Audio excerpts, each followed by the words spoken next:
Corona virus کے بحران میں جو بنیادی چیزیں ہیں جن کی ہر انسان کو اشد ضرورت ہے، ان میں ایک ماسک بھی ہے جو دنیا بھر میں اس تعداد میں نہیں ہے کہ وہ ضروریات پوری کر سکیں۔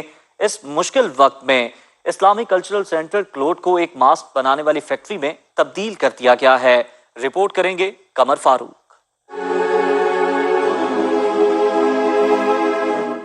اسلامک کلچرل سینٹر کلوتھ، جو کہ بارسلونا میں اپنی دعوتی سرگرمیوں کے حوالے سے جانا جاتا ہے، یہاں تعلیم و تربیت کا نظام جامعہ ازہر مصر سے فارغ التحصیل شیخ کی زیر نگرانی عرصہ دراز سے کامیابی سے جاری ہے۔ آج اس مشکل وقت میں اس سینٹر کو ایک ماسک بنانے والی فیکٹری میں تبدیل کر دیا گیا ہے، جو کہ نہ صرف معاشرتی انضمام کی طرف ایک مضبوط قدم ہے بلکہ حقیقی اسلامی روح کا بھی عکاس ہے۔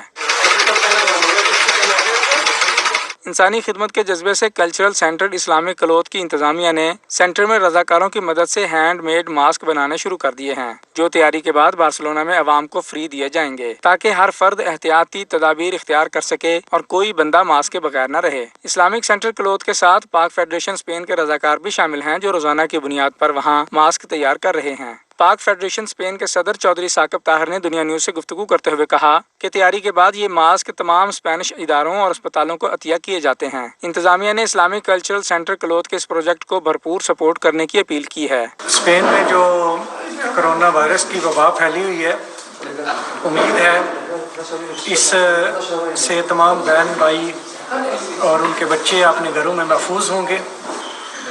تو اسی سلسلے میں پاک فیڈریشن اسپین نے بھی اسلامک سینٹر کتلان کے ساتھ مل کر یہ ماسک بنانے کے لیے ایک کوشش شروع کی ہوئی ہے۔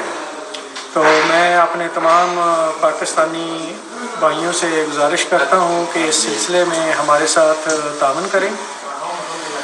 جو لوگ رضاکارانہ طور پر ٹائم دے سکتے ہیں وہ ادھر ہمارے پاس آئیں اور ہمارے ساتھ یہ بنانے میں مدد کریں۔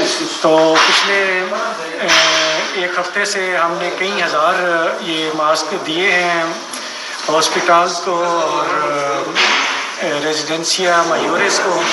اسپین میں بزرگ خاتون 96 سالہ فیلومینا کورونا وائرس سے لڑتے ڈاکٹرز اور پیرامیڈیکل سٹاف کے لیے ماسک سی رہی ہیں۔ اسپین آج جس مقام پر ہے، فیلومینا اور ان جیسے باہمت بزرگوں کی محنت کا نتیجہ ہے۔ ان کے علاوہ دیگر کمیونٹیز نے بھی گھروں میں ماسک تیار کرنے شروع کر دیے۔